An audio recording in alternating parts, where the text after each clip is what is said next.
Hi, I'm Dr. Obermeyer, and the purpose of this video is to discuss bony Bankart lesions. Generally speaking, there are two types of Bankart lesions, one involving the soft tissues of the front portion of the rim of the shoulder socket, and the other one being a bony Bankart lesion, which involves a fracture of the front portion of the socket called the glenoid. Bony Bankart lesions specifically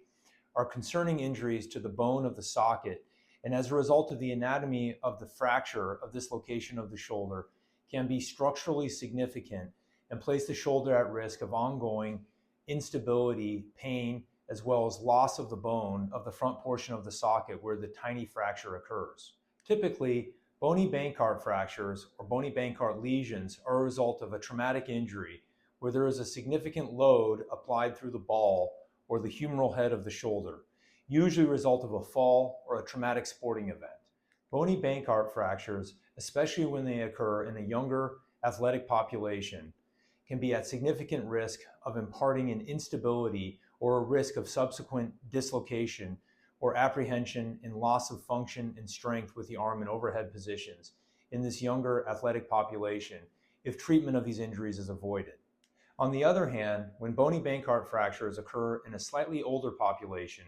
the traumatic force that causes the dislocation type event of the shoulder joint can accompany tears and injuries to the adjacent tissues of the ball or humeral portion of the shoulder called the rotator cuff.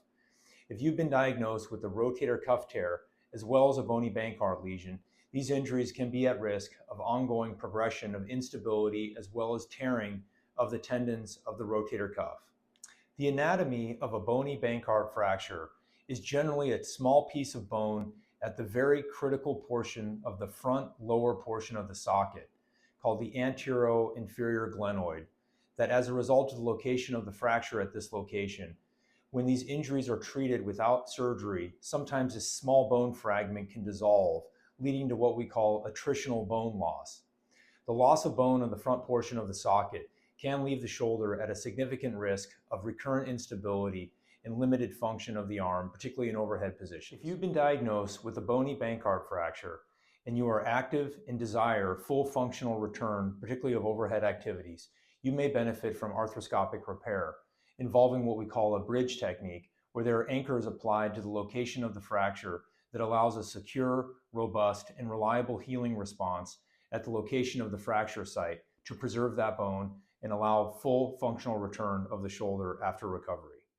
The surgery for outpatient arthroscopic bony Bankart repair is a simple, minimally invasive procedure performed in less than 1 hour, where the patient leaves the surgical facility the same day.